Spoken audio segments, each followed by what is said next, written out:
One may just ask, is this really another political stunt in Burkina Faso? Or a well-calculated strategic move by Traore seeking for alliance and partnership?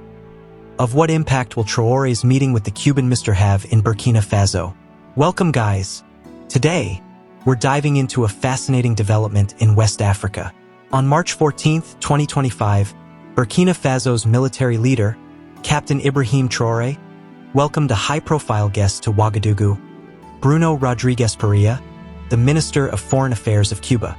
This meeting has sparked curiosity and speculation about what it could mean for Burkina Faso, Cuba, and their roles on the international stage. So, what's behind this diplomatic encounter? Let's break it all down. Stick with me as we explore the who, what, why, and what's next. First, let's set the scene. On Friday, March 14, 2025, captainibrahimtraore, the 36-year-old interim president of Burkina Faso, hosted Bruno Rodriguez Parilla at the presidential palace in Ouagadougou. Now, if you're wondering why this matters, it's because this isn't just a routine diplomatic visit. Several news outlets and reports from Burkina Faso state media confirmed that the two leaders sat down to discuss strengthening ties between their nations. Photos circulating online show Traore, often seen in his signature tactical gear, shaking hands with Rodriguez, a seasoned Cuban diplomat known for his sharp rhetoric against Western imperialism. What did they talk about? Is this really another political stunt in Burkina Faso? Or a well-calculated strategic move by Traore seeking for alliance and partnership? Of what impact will Traore's meeting with the Cuban Mr. have in Burkina Faso? Well, while there are many questions to ask, it is important we set the fact right. The discussion centered on deepening bilateral relations.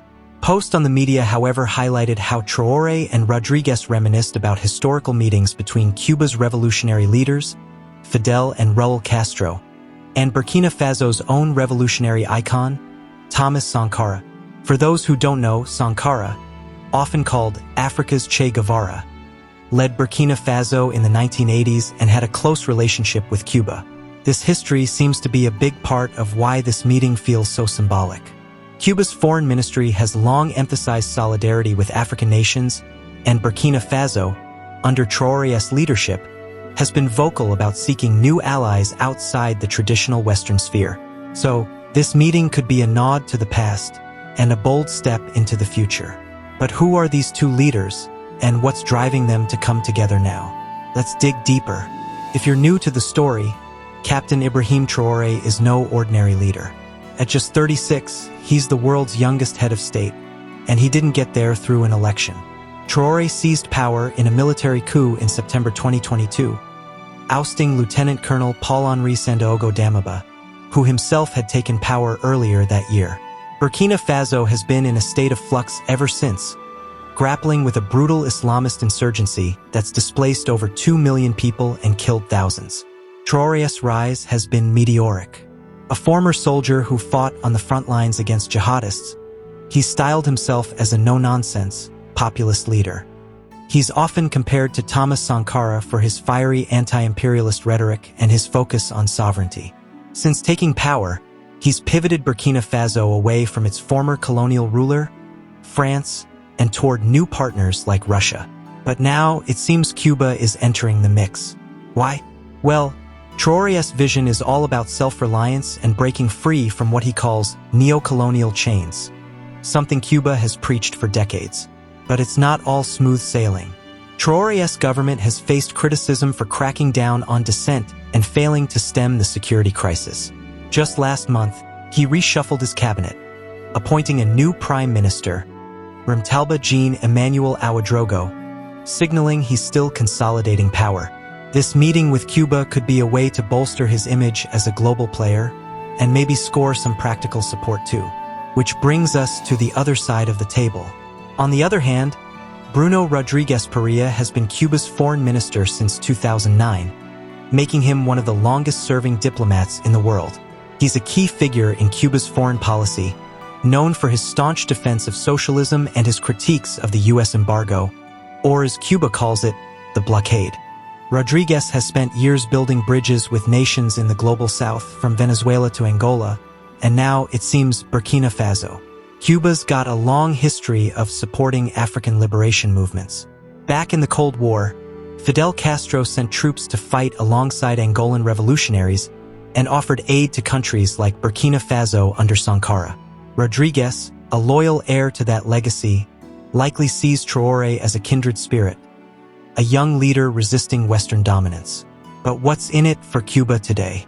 Let's talk stakes. So, why are Burkina Faso and Cuba cozying up in 2025? For Burkina Faso, it's about diversification. Traore's government has leaned heavily on Russia for military support, think Wagner Group mercenaries, now rebranded as Africa Corps. But with insurgency still raging, he might be looking for more allies. Cuba's famous for its medical diplomacy, sending doctors worldwide, and Burkina Faso could desperately use that kind of help amid its humanitarian crisis. For Cuba, this is about influence and solidarity. Havana's economy is struggling under U.S. sanctions, and aligning with rising African leaders like Traore keeps Cuba relevant on the global stage. Plus, there's nostalgia here. Reviving the Sankara-Castro bond could resonate with younger generations in both countries who admire that revolutionary spirit. But there's a geopolitical angle too. Burkina Faso, along with Mali and Niger, recently formed the Alliance of Sahel States, pulling away from the France-backed ECOWAS bloc. Cuba, a vocal critic of Western hegemony, fits right into this shift. Could this be the start of a broader anti-imperialist axis? It's early days, but the optics are striking. Mixed reactions from the media are suggesting that the meeting recalled historic encounters between Sankara and Cuba's revolutionary leaders, and that Cuba wants to strengthen friendly ties with Burkina Faso. Someone noted captainibrahimtraore receives the Cuban foreign minister, with a link to local coverage. The vibe? Mostly positive, with some calling it a power move for Traore. But not everyone's sold. Some users question what Cuba can realistically offer a country in crisis, while others wonder if Traore's just grandstanding to distract from problems at home. Either way, this meeting's got people talking and watching at the same time. So what happens next? This could be a one-off photo op or the start of something bigger. If Cuba sends doctors or agricultural experts to Burkina Faso, that'd be a tangible win for Traore's regime. On the flip side, Burkina Faso might offer Cuba diplomatic support at forums like the UN, where Havana's always pushing against the US embargo. The timing's key too. It's March 17, 2025 as I record this, and Burkina Faso's still under military rule with elections nowhere in sight. Traore's promised security first, but if he can't deliver, alliances like this might not be enough to keep him in power, which he will definitely over-deliver. For Cuba, any foothold in Africa boosts its soft power. We'll be keeping an eye on this story because where Traore goes, headlines follow. And just as Ibrahimtraore has repeatedly said, that he will explore all necessary means to make sure he brings the best governance to the people. And that is exactly what he is in a mission to accomplish, and we wish him nothing but the best. That's all for today's deep dive. What do you think? Could Burkina Faso and Cuba become unlikely allies in a changing world?